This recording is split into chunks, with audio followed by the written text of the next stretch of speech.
Allah, Allah, Allah, Allah, Allah, Allah.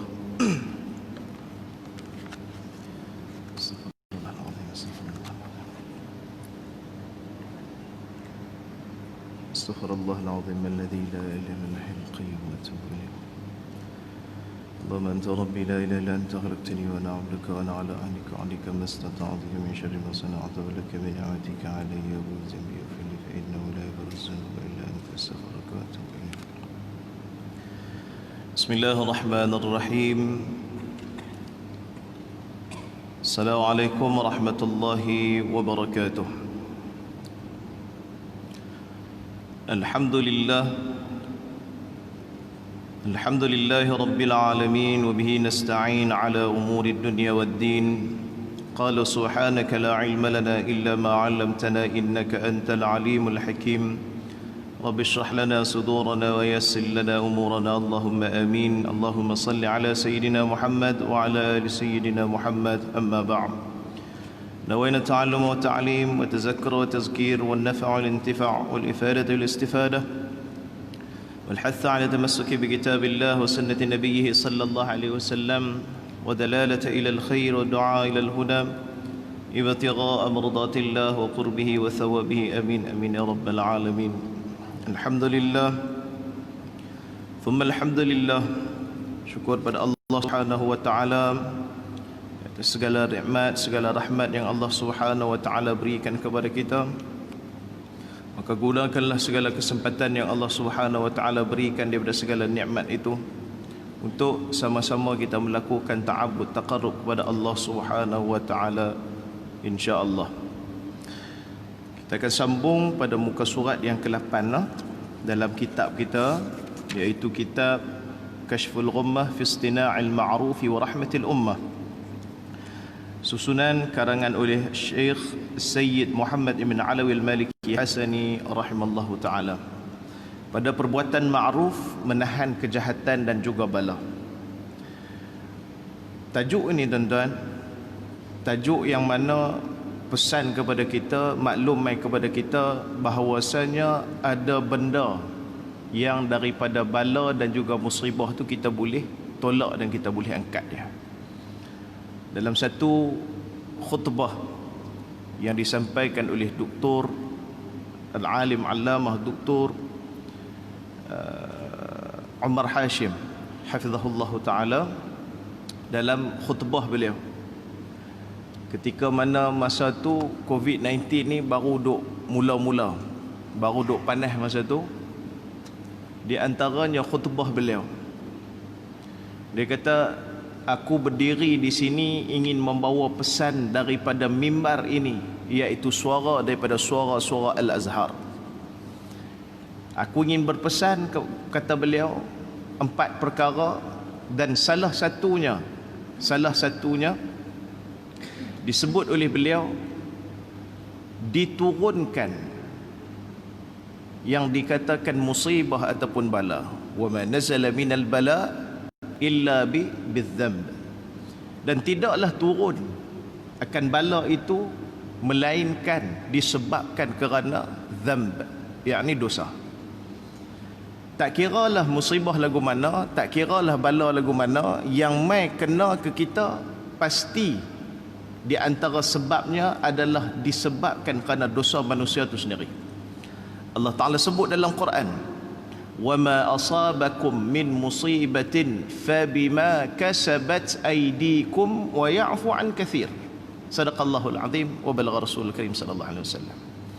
Allah kata, وَمَا أَصَابَكُم مِّن مُّصِيبَةٍ, dan tidaklah yang turun bala kena musibah.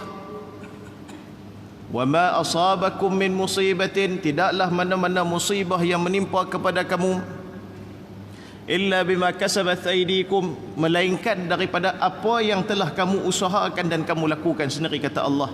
Wa ya'fu an kathir, dan Allah ampun ni banyak dah daripada dosa-dosa kita. Maksud dia apa dia? Bahasa mudah dia, hei manusia, apa yang kena bala kepada kamu hari ini ni adalah sebab dosa-dosa kamu yang tersangat banyak. Wa ya'fu an katsir, hei manusia, tu pun aku kira cincai dah. Banyak dah aku ampun dosa hampa. Hak belen-belen tu lah aku turun azab ataupun bala kena kat hampa. Ha, bahasa mudah lagu tu. Faham lagi Mancuk tera tu? Ha, tak faham lagi urai ambil tera tu, tak tahu habis cerita lah. Takkan ambil nak kena cakap baling pula kot.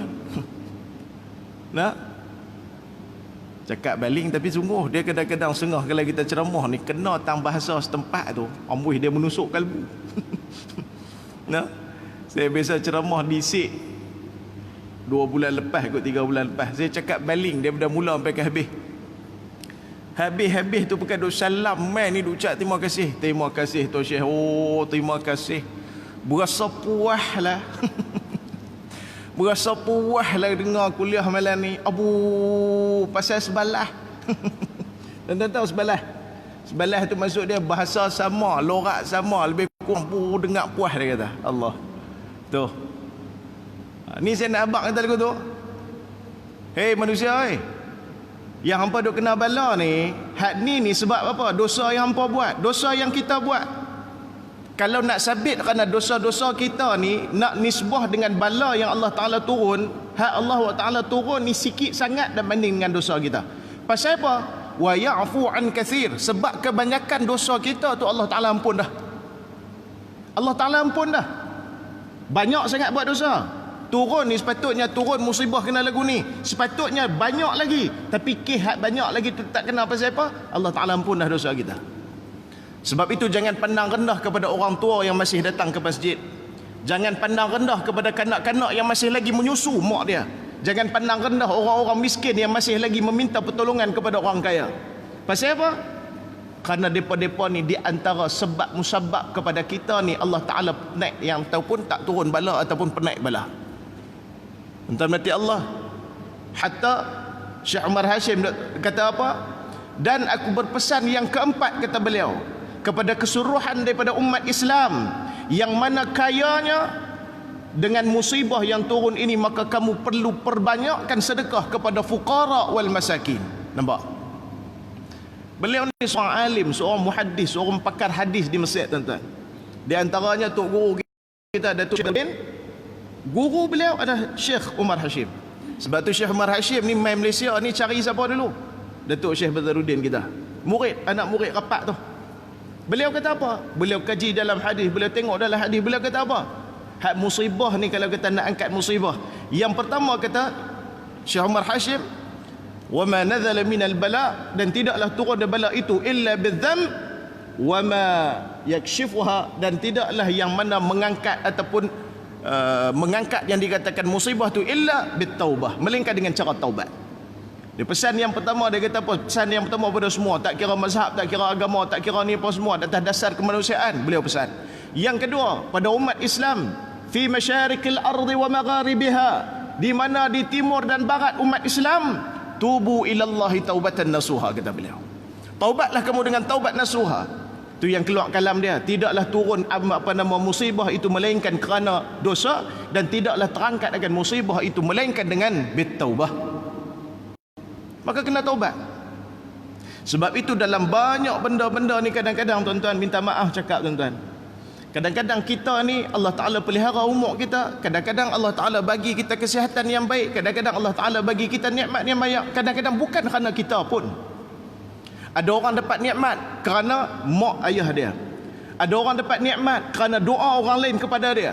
Ada orang kadang-kadang dapat kelebihan, dapat keselamatan, dapat kesuburan, dapat kebaikan, dapat segala-galanya. Kadang-kadang bukan disebabkan dia.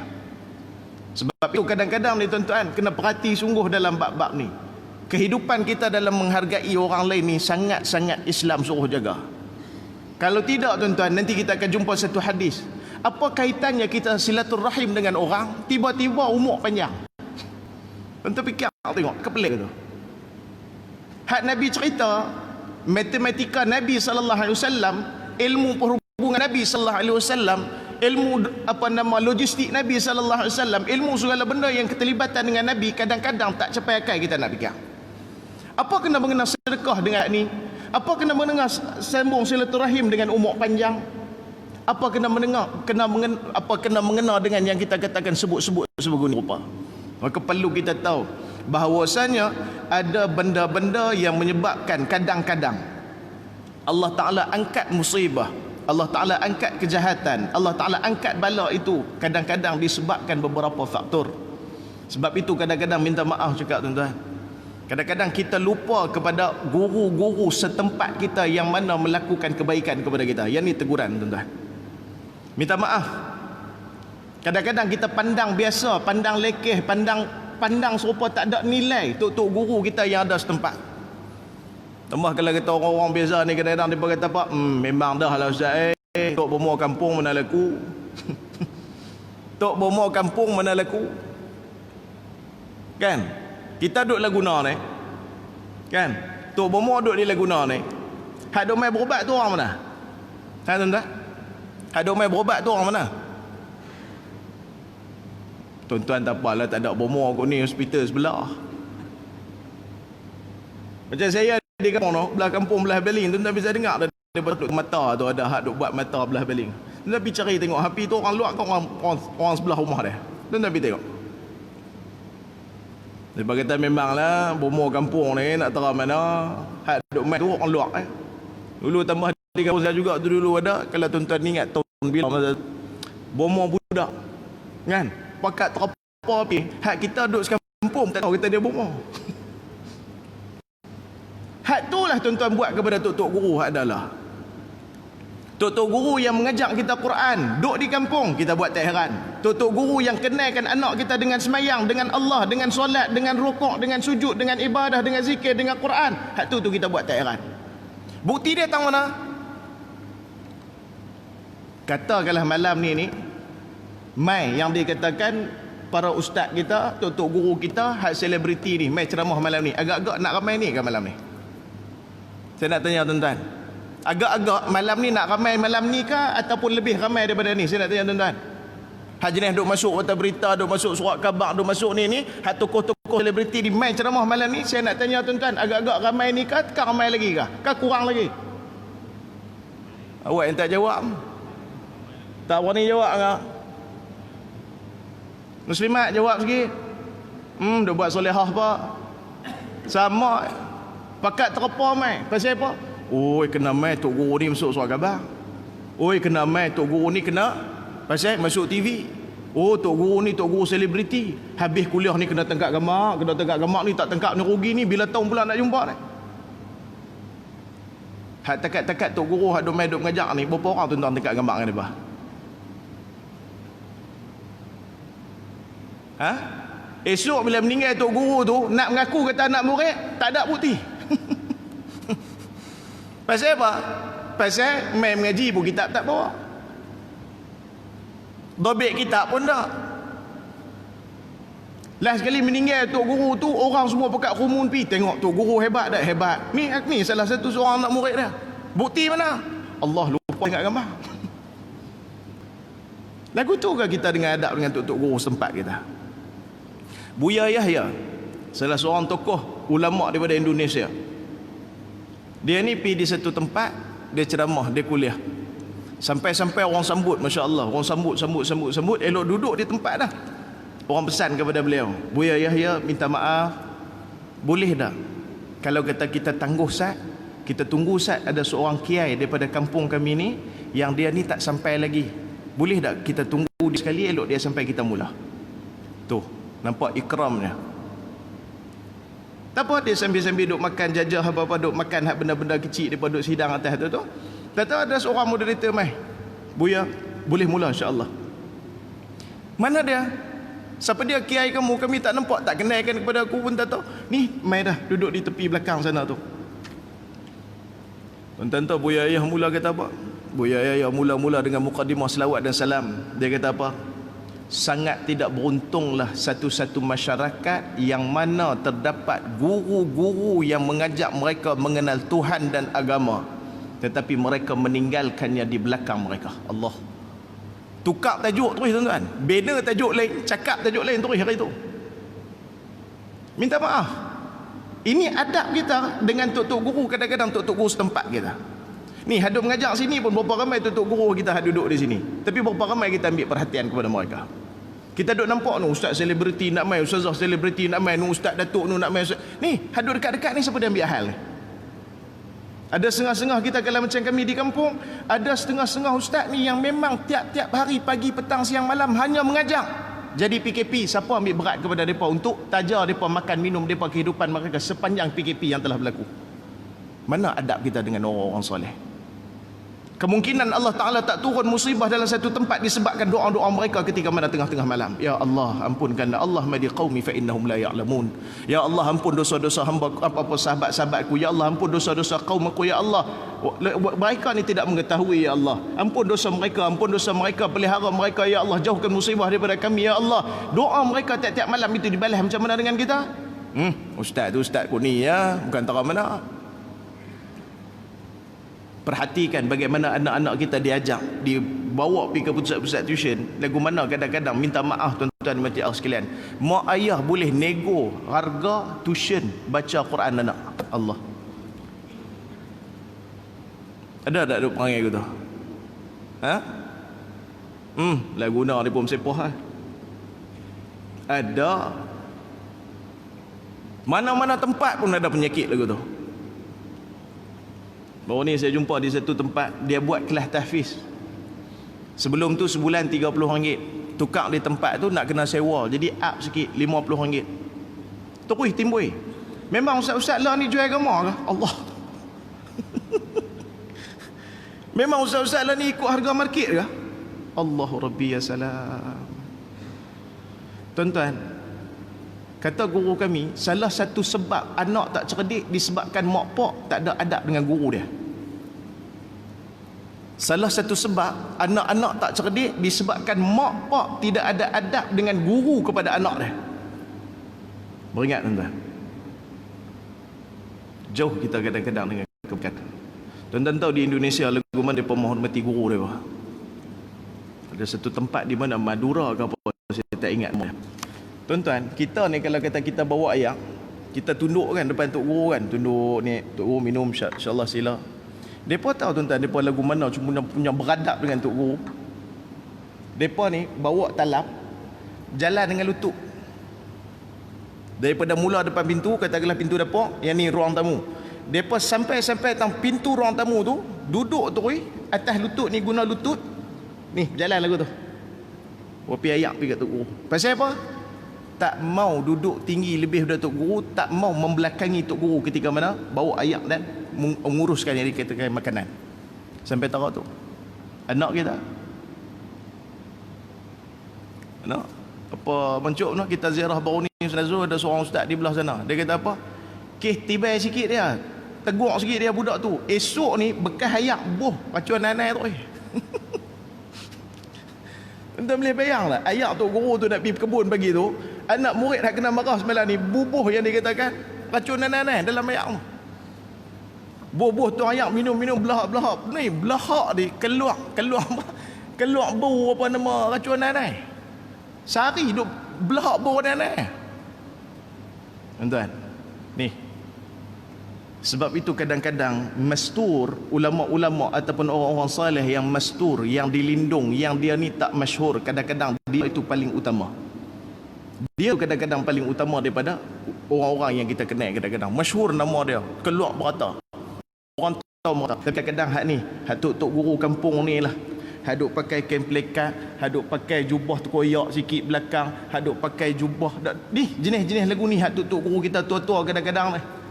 Hak tu kadang-kadang disebabkan kerana mereka Allah Ta'ala simpan ataupun elak bala daripada kita. Maka sebab itu, di antaranya kata para ulama, khususnya kepada tok guru kita ni, beliau mengatakan bahawasanya perbuatan ma'ruf menahan kejahatan dan bala. Perbuatan kebaikan itu di antara sebab musabab menahan kejahatan dan juga bala.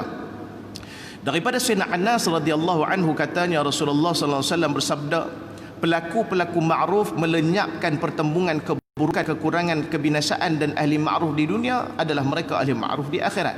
Ini disebutkan oleh apa nama Nabi sallallahu alaihi wasallam.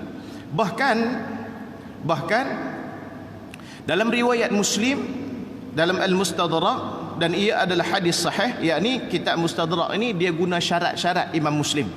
Maksud kata dikarang oleh imam lain, tetapi mengikut syarat yang ketat seperti mana Imam Muslim, yang tak ada hadis-hadis tersebut dalam kitab Imam Muslim. Maknanya bahawa perbuatan ma'ruf itu memelihara seseorang itu daripada keburukan, menahan bala daripadanya dan menolak yang dikatakan kejahatan. Nah, yang dikatakan kejahatan. Baik. Maka ma'ruf ini itu menjadi sebagai benteng yang membentenginya, dan ashabul ma'ruf di dunia adalah mereka adalah ashabnya di akhirat, iaitu mereka dikenali dengannya dan diseru kepada mereka dengan namanya. Kata Sayyid Muhammad Alawi Al-Maliki rahimallahu taala, beliau mengatakan bahawasanya orang yang mana melakukan kebaikan ni, maka kebaikan ini adalah benteng yang paling kuat untuk membentenginya. Nya tu kembali kepada bala dan musibah. Maka perbuatan kebaikan itu menyebabkan benteng kepada satu-satu bala atau musibah itu turun. Bahkan kata Sayyid Muhammad Alawi, beliau mengatakan bahawasanya mereka-mereka yang dikenali sebagai ahli ma'ruf, ahli kebaikan di dunia, maka mereka itu juga akan dikenali sebagai ahli ma'ruf di akhirat. Atas dunia kita kenal dia ni ahli sedekah, maka di akhirat esok pun orang akan kenal dia dengan ahli sedekah. Orang yang mana atas dunia dia kerap melakukan kebaikan, maka di akhirat kelak pun akan diingat dia, dikenang dia, disebutkan dia sebagai ahli kebaikan. Bahkan dan disuruh kepada mereka dengan namanya. Bahkan nama-nama mereka itu diseru oleh penduduk yang dikatakan pada hari kiamat. Hari kiamat esok, nama-nama orang baik ni akan diseru. Nama tuan-tuan, bukan kata kumpulan, nama. Haji Aid dipanggil Haji Aid, Haji Saleh akan dipanggil Haji Saleh, Haji Mahmud akan dipanggil Haji Mahmud. Atas kema'rufan ataupun kedermawanan ataupun benda apa saja kebaikan yang dia lakukan, akan dipanggil nama-nama tersebut dan disebut akan kebaikannya. Bahkan sini ada sikit saya nak sebut. Pasal apa di akhirat esok akan dipanggil dengan nama-nama? Pasal kita pun dikenali dengan nama. Contoh, bahkan sangat beruntung apabila disabitkan nama dengan satu-satu kebaikan. Kita ni orang Kedah, kadang-kadang kita panggil orang nama, kita tak panggil nama saja, kita panggil jenis buh tanda belakang. Contoh apa dia? Bang Mat Kera. Betul tak? Itu jenis perangai kita.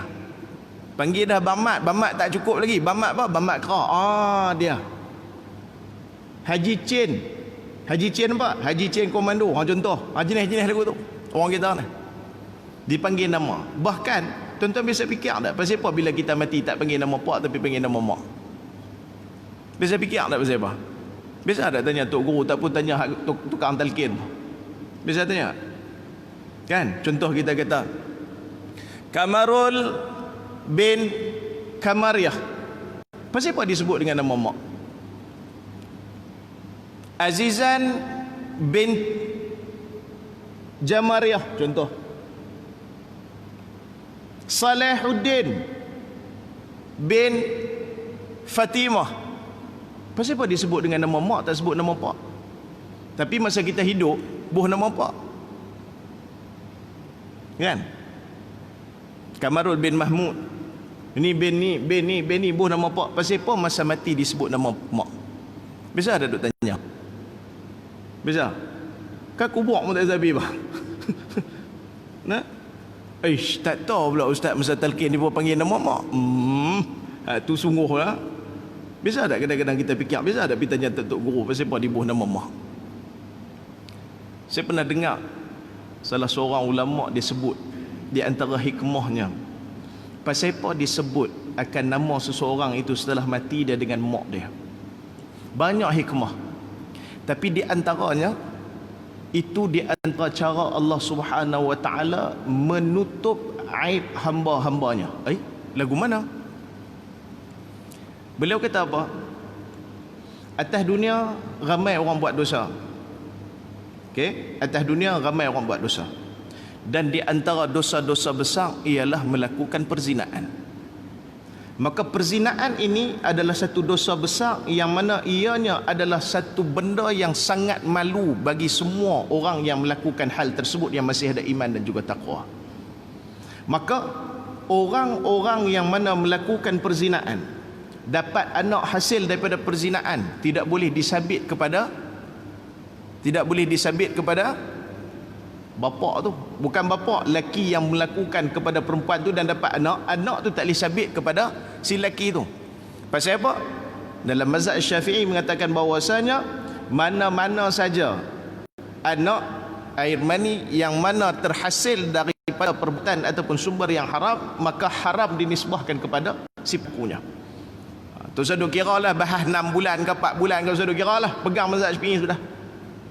Mazhab kita tak kira berapa bulan pun sabit kerana benda tu bukan kerana perkahwinan, maka anak itu tak boleh sabit kepada si lelaki yang melakukan, maka mesti disabitkan kepada perempuan yang memberanakkan dia. Maka disebabkan inilah ada orang yang mana dia ni pernah melakukan dosa hal tersebut, dia taubat kepada Allah Subhanahu wa taala, dia dikenali sebagai orang baik ketika mana bersama dengan kaumnya, tanpa kaumnya mengetahui akan keburukan yang telah dia lakukan sebelum itu, maka nama dia itu diseru dengan bin mak dia. Pasal apa? Pasalnya begini, mana-mana orang yang lahir di atas muka bumi Allah pasti ada mak. Contohnya sebab apa? Contoh macam ni, bila disebut seseorang tu anak mak siapa, bin mak, maka tidak akan jadi pertikaian lagi orang setelah itu. Maksud kata apa? Mesti siapa pun yang anak mesti ada mak. Tapi tak semestinya orang yang beranak mesti ada pak. Maka ditutup keaiban si lelaki tersebut yang melakukan perzinaan tersebut, akhirnya dia bertaubat kepada Allah Subhanahu wa taala, maka ditutup keaiban dia itu di akhirat kelak dengan taubatnya. Sehingga kan yang mana yang melakukan hal tersebut tidak dibuka akan rahasia tersebut di akhirat, dibuka keaiban tersebut di akhirat kelak dengan dinisbahkan, dipanggilnya seorang itu dengan bin ataupun binti mak dia. Kenapa? Tidak ada pertanyaan, dah timbul dah persoalan, ni anak siapa? Sebab sebut mak confirm ni anak dia. Tapi kalau sebut pak, mana mak ha? Kerana inilah hikmah di antaranya para ulama mengatakan bahawasanya disebutkan akan seseorang jenazah itu dengan dibinkan atau dibintikan kepada mak dia, bukan kepada pak dia.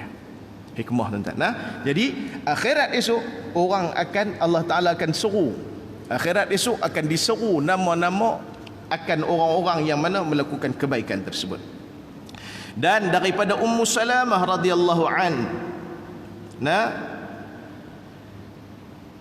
daripada Ummu Salamah radhiyallahu anha katanya, Rasulullah sallallahu alaihi wa ala alihi wa sahbihi wa baraka wa sallam bersabda, maksudnya pelaku-pelaku ma'ruf melenyapkan perlawanan keburukan. Orang-orang yang melakukan kebaikan, dia melenyapkan, yakni menghilangkan di antara pertembungan dengan keburukan dan kebaikan. Bala dan juga musibah takkan duduk sekali dengan nikmat dan juga ketenangan. Sebab tu juga ad-dalal, benda kesesatan takkan duduk sekali dengan orang yang dapat hidayah. Orang yang buat baik takkan duduk sekali dengan orang yang buat jahat. Ahli neraka takkan duduk dengan ahli syurga. Siang takkan duduk dengan malam. Senang takkan duduk dengan susah. Maka itu pasang-pasang yang Allah Ta'ala tentukan, yang mana pasti dan pasti tidak akan duduk berimpun sekali. Sebab itu kita tak boleh terima apabila ada orang mengatakan kami tak tutup aurat tetapi hati kami baik. Takkan jadi. Takkan jadi lagu tu. Saya walaupun tak puasa wajib, saya puasa sunat tu. Ini lagi muhung. Saya walaupun tak puasa wajib tapi saya puasa sunat, muhung. Saya walaupun tikam nombor ekor, saya sedekah, muhung. Dia takkan jadi lagu tu. Saya walaupun tak sembahyang wajib, sembahyang sunat tiap-tiap malam bagi tahajud, muhung. Seperti mana buruk takkan duduk dengan baik, malam takkan duduk dengan siang, sakit takkan duduk dengan sembuh dan sebagainya, maka begitu juga dalam hal-hal yang kita sebutkan. Maka benda ma'ruf, kebaikan, tidak akan duduk dengan benda maksiat. Sebab itu kata Imam Asy-Syafi'i, apabila kamu nak menuntut ilmu, maka tinggalkanlah maksiat.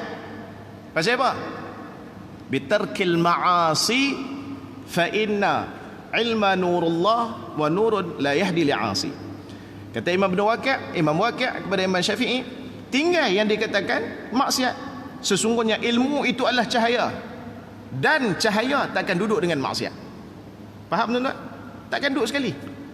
Sebab itu ulama kita susun siap-siap. Kita tak boleh terima orang yang dia itu terkenal dengan ahli maksiat, dalam waktu yang sama dia mengaku bahawa dia orang baik. Tak boleh. Dia takkan berlaku-laku tu. Kecuali dia tinggal taubat terus, dia jadi orang yang baik, ya, kita akan terima dia sebagai orang baik. Sebab tu sehingga kan ada, tuan-tuan tengok dalam ayat-ayat Allah, ada di antara pelaku-pelaku maksiat yang mana dia ni bila dicop kata orang munafik, takkan diterima saksi dia sampai bila-bila, sampai hari kiamat. Pasal apa? Kesan-kesan tersebut mewarnai yang dikatakan kehidupan manusia. Sebab itu jangan kita anggap benda-benda gini kecil, jangan kita anggap benda-benda yang sebegini adalah benda-benda yang biasa saja. Dan sedekah yang tersembunyi menghilangkan kemurkaan Rabbnya, sedangkan silaturahim pula adalah pentambahan kepada umur. Nampak? Inna sadaqah la tudfi'u ghadab ar-rabbi wa tadfa'u maitatis su. Kata Nabi sallallahu alaihi wasallam dalam satu hadis, sedekah ini dia akan memadamkan kemurkaan Allah. Ni sama macam kita baca ni. Dan ditambah sikit dalam riwayat tersebut, wa tadfa'u maitatis su, yakni dia akan mengelakkan daripada mati cara mengejut ataupun mati secara su'ul khatimah. Kemudian disebutkan lagi di antara cara untuk kita nak mengelakkan daripada musibah, bala dan sebagainya, di antaranya disebutkan bahawasanya dengan istighfar. Istighfar, man lazima istighfar ja'ala Allahu lakum min kulli dhiqin makhraja wa min kulli hammin faraja wa razaqahu min haitsu la yahtasib. Dengan istighfar juga di antara sebab-sebab punca-punca untuk terelaknya satu-satu musibah. Sebab itu waktu bila yang kita rasakan bahawasanya kita punya rezeki semakin sempit, maka ketika itu perbanyakkanlah istighfar. Dalam keadaan kita merasa rezeki kita sempit, projek tak dapat, klien tak banyak, rezeki kita ataupun kerja kita jadi tak menentu, maka ketika itu fakthiru minas-istighfar, maka perbanyakkanlah wahai orang-orang insan, manusia yang dirahmati Allah sekalian, dengan melakukan istighfar kepada Allah Subhanahu wa taala. Pasal apa? Kata Nabi sallallahu alaihi wasallam, siapa-siapa yang selalu mengucapkan istighfar, hatta ada satu kisah yang menyebabkan istighfar. Tuan-tuan biasa dengar ada satu orang ulama, masya-Allah, saya lupa, imam mazhab 4, sama ada Imam Ahmad bin Hanbal ataupun Imam Abu Hanifah bin Nu'man, kedua ni. Satu hari Imam Ahmad bin Hanbal, Imam Ahmad bin Hanbal, saya rasa cerita ni ramai orang tahu dah. Imam Ahmad bin Hanbal pernah musafir, cara ringkas kita cerita, nak masuk dalam masjid, tidur dalam masjid dihalau oleh tukang duk jaga masjid, tapi bukan mancuk mah. Kadang mereka duk marah juga ni, haji ni duk jaga masjid ni. Mereka marah pasal apa? Ketuk masjid awal. Dan yang kita ketuk masjid, mereka tak mau tanya. Dah tahu kata masjid nak ketuk awal, hamailah awal. Saya tak salahkan yang musafir, silakan. Lah ni banyak, alhamdulillah, rata-rata masjid dah buat ruang solat musafir dah. Masya-Allah, bagus. Bahkan baru ni ada satu geng-geng kawan-kawan ni, depa ni buat penghantaran makanan ni. Ini bagus tu imam ni. Buat penghantaran makanan, depa viral baru ni dalam WhatsApp, baru ni dalam Facebook baru ni. Depa ni geng-geng buat penghantaran makanan ni, sampai masuk waktu orang pun sembahyang pun semua, depa ni sampai parking motor berderet pun semua ni, masuk dalam masjid, ada yang pergi bilik air apa ni, ada yang setengah tu baring tidur di ruang masjid. Tu imam salah seorang jemaah tengok, sudah. Dia kata, sudah, tu imam dah sekali lagi habis budak-budak ni bersepah dah lagi. Kalau kata tak jerakah pun tak kena jerakah, taubat kena perli. Tapi bukan begitu yang dianggap oleh orang netizen ketika itu. Apa yang dilakukan oleh Tok Imam tu?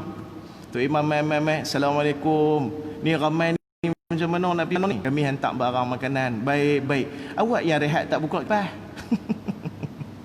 Awak yang rehat tak buka kipas? Tok Imam pula tolong buka kipas. Rehat dulu nak. Sekejap lagi jangan tinggal sembahyang. Lepas sembahyang sekejap lagi terus sambung buat kerja. Allahu Akbar. Nampak? Kita sengah dulu kita. Nampak selekeh sikit duduk tepi masjid. Tu tak ada cerita lain. Tu cerita tu nak korek tabung tu. Cerita tu semua cerita nak pencing tabung tu. Alah supaya kita tak kenal muka dia. Tuan-tuan, tu bukan kerja kita, tuan-tuan, hukum orang ni. Imam Ahmad masuk, nak tidur tak bagi, nak bermalam tak boleh, kena halau dengan tukang jaga masjid. Lah kali jumpa dengan seorang tukang bawa roti, jual roti. Lah kali tukang jual roti je, ni nak pergi mana? Saya nak tidur, dia tak bagi. Tak apa, kali tu main tidur rumah saya. Sampai di rumah, duduk sembang, suruh Imam Ahmad tidur. Orang yang buat roti ni sambil duduk uli, dia kata tak apalah, tidur tuan, tidur. Saya nak buat sambung kerja saya, esok nak pergi berniaga pula. Imam Ahmad tidur baring-baring tapi mata tak pejam, duduk tengok orang tersebut. Kawan tu sambil duk uli roti, mulut duk kumat kami. Sambil duk uli roti, duk bakar roti, mulut duk kumat kami. Maka Imam Ahmad bangkit daripada ni. Dia kata, wahai saudara, aku tengok hang daripada tadi lagi. Daripada hang suruh aku tidur, aku buat-buat tidur, kemudian aku tak boleh tidur. Aku tengok hang daripada mula aku tengok sampai ke saat ini. Kamu melakukan kerja kamu dengan mulut kamu terkumat kamit, melafazkan sesuatu. Apa yang kamu lakukan, wahai saudaraku? Maka apa kata dia? Aku di antara orang yang Allah Ta'ala bagi kelebihan. Di antaranya doa aku ni Allah Ta'ala makbul. Tetapi aku heran, pasal apa ada satu lagi doa aku yang Allah Ta'ala tak pernah makbul. Lama dah aku minta. Apa rahsia hang yang buat doa hang makbul sampai macam ni? Aku istighfar saja. Yang hang tengok aku tadi ni, aku istighfar saja kerja aku. Dan Alhamdulillah Allah Ta'ala bagi kelebihan kepada aku. Di antaranya doa aku majoritinya dimakbulkan oleh Allah Subhanahu Wa Taala. Illa wahid, kecuali satu ni saja. Apa dia? Aku duk cadang nak pergi jumpa. Aku duk cadang nak jumpa dengan Imam Ahmad bin Hanbal ni lama dah, tapi aku tak boleh jumpa lagi sampai saat ni. Imam Ahmad bin Hanbal dengar tunduk dia. La haula wala quwwata illa billahil azim. Wahai saudaraku, gembiralah kamu, sesungguhnya doa kamu itu telah dimakbulkan oleh Allah. Imam Ahmad duduk jauh, bukan negara tu tuan-tuan, duduk jauh. Didatangkan, dijadikan musibah kepada Imam Ahmad dengan dihalau dalam masjid. Itu adalah musibah tuan-tuan. Hikmah di sebalik itu apa dia? Untuk menggembirakan seorang Muslim yang lain dan mengistijabkan ijabah doa bagi seorang mukmin yang lain dengan musibah yang telah datang. Kata Imam Ahmad bin Hanbal, wahai saudaraku, gembiralah kamu. Sesungguhnya akulah Ahmad ibn Hanbal yang telah kamu doa selama ini untuk berjumpa. Allah jadikan segala musibah ini menjadi sebab musabab kepada aku datang kepada kamu untuk memakbulkan, Allah memakbulkan doa kamu. Allahu Akbar. La haula wala quwwata illa billahil azim. Istighfar. Perbanyakkan istighfar. Tuan-tuan doalah, moga Allah Ta'ala bagi saya ilham. Lah ni saya duk karang dah satu kitab, dah cukup dah 40 hadis, cuma duk buat saya makan terakhir berkenaan dengan saya kumpul 40 hadis berkenaan dengan hadis-hadis penyebab kepada pengampunan dosa. Ada 40 hadis saya susun, alhamdulillah dah selesai 40 hadis, cuma lah ni untuk saya makan yang terakhir. InsyaAllah kalau ada rezeki tuan-tuan tolong doalah. Saya akan cetak kitab tu insyaAllah. Kalau ada ni tuan-tuan bolehlah ambil sikit apa nama faedah daripada kitab tersebut sekiranya ada. Kalau tak ada pun doalah kebaikan bagi saya dan pengampunan bagi kita semua insya-Allah. Tolong doalah bagi dipermudahkan. Insya-Allah lah saya duk cadang dalam, kalau boleh dalam awal tahun depan tu nak mula cetak dah. Cuma sekarang ni adalah saya makan terakhir saja untuk tambah-tambah sikit footnote dan sebagainya. Istighfarlah tuan-tuan, istighfar. Jangan rasa rugi dengan istighfar. Sebab benda-benda lagu ni kita tak tahu. Cumanya tuan-tuan janganlah istighfar duk doa play-play kan. Nah. Amboi sampai duk doa nak jumpa Siti Nurhaliza bagai doa lah bagi agak-agak yang kata elok. Bukan kata jumpa Siti Nurhaliza pun elok juga. Nah. Taklah dia pun kalau mai pun siapa tak mau jumpa, semua bukan nak jumpa belakang. Tapi doa yang benda yang kita katakan yang bersifat akhirat tu. Sifat akhirat. Tengok macam sahabat kita tadi, doa untuk apa? Jumpa Imam Ahmad ibn Hanbal. Jumpa orang-orang soleh, jumpa orang yang alim ni sangat-sangat besar. Dulu saya teringin nak jumpa Habib Ali Zainal Abidin Al-Hamid. Alhamdulillah jumpa. Itu pun bukan di tempat dia dan bukan di tempat saya. Kami jumpa di dalam satu majlis di apa nama Sarawak. Tak ada kena-mengena dengan KL Selangor, tak ada kena-mengena dengan Kedah. Pergi jumpa di sana. Doa. Harapkan. Kita kurang-kurang kita harap doa-doa, ya Allah, kalau aku tak boleh pun jumpa Nabi dulu ni, aku nak jumpa juga Nabi dalam tidur ataupun dalam mimpi. Doa. Istighfar, selawat. Banyak lagi doa-doa yang kita nak. Doa dengan istighfar itu misi selari dan Allah Ta'ala akan bagi apa?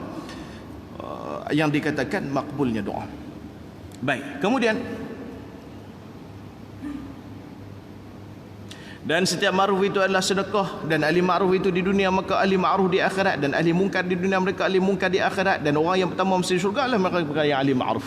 Jelas Nabi kata orang yang akan masuk syurga ni adalah orang-orang yang baik. Ini di antara dalil menunjukkan bahawasanya amal itu sebab musabab kepada masuk syurga. Jangan kita, memang kita berpegang kepada pegangan bahawasanya orang masuk syurga bukan dengan amal. Kita pegang, kita percaya dan kita yakin orang yang masuk dalam syurga ini bukan dengan amalan tapi dengan rahmat Allah Subhanahu Wa Taala. Tapi kena tengok juga sebab musabab. Contoh kita sakit, kita tak kata ubat yang bagi penyembuhan. Kita yakin bahawasanya Allah Subhanahu Wa Taala yang bagi kesembuhan. Tapi sebab musabab kepada sembuh tu kena tengok juga. Ikhtiar kepada sembuh itu kena tengok juga. Maka kita pun pergi berubat, ambil ubat, makan ubat 3 kali sehari dan sebagainya. Itu adalah sebab musabab kepada sembuh. Walaupun hakikatnya kita yakin bahawa kesembuhan itu adalah Allah Subhanahu Wa Taala bagi. Maka sama kita dalam masuk syurga, sama dalam kita katakan masuk neraka. Orang yang buat keburukan, Allah Ta'ala akan tahu dalam neraka. Orang yang buat kebaikan, Allah akan masukkan dalam syurga. Walaupun di samping itu kita yakin bahawasanya Allah Ta'ala boleh memasukkan siapa saja dalam syurga dengan izin Allah Ta'ala, dengan rahmat Allah Subhanahu Wa Ta'ala. Maka sebab itu kebaikan-kebaikan ini kita niat dan kita lakukan. Moga-moga kita tergolong daripada golongan-golongan ahli ma'ruf, yakni ahli-ahli kebaikan, yang mana Allah Ta'ala seru nama kita dengan kebaikan kita dan dimasukkan kita keseluruhannya insya-Allah dengan orang yang kita sayang dalam syurga tanpa hisab insya-Allah. Amin ya rabbal alamin. Hadis riwayat Imam Tabrani dalam Al-Awsat, dan juga makna pertambahan umur ialah keberkatan di dalamnya. Nah, ini dihuraikan pertambahan di dalam umur itu maksudnya dia ialah keberkatan di dalamnya. Sebab itu Sayyidina Imam An-Nawawi rahimallahu taala, beliau hanya umur 45 tahun. Imam Nawawi hanya umur 45 tahun. Tetapi ratusan kitab beliau sampai ke hari ini dibaca dan didoakan oleh orang ramai kepada Imam Nawawi rahimallahu taala. Imam Asy-Syafi'i rahimallahu taala lahir tahun 150, meninggal tahun 204. Lebih kurang dalam 54 tahun hidup. Sampai ke hari ini dah lebih kurang 1200 tahun dah Imam Syafi'i meninggal. Tapi ilmunya itu, kebaikannya itu diambil dan diamalkan sampai hari ini. Dan pahala itu yang dikatakan jariah itu, kebaikan itu bersambung-sambung sampai ke Imam Syafi'i rahimahullah ta'ala. Sampai hari ini dah 1200 tahun. Sebab tu dalam di antaranya kita sebutkan bahawasanya hari ini cuba usaha untuk kita buat amal dalam bekal kita hendak duduk dalam kubur. Sebab apa?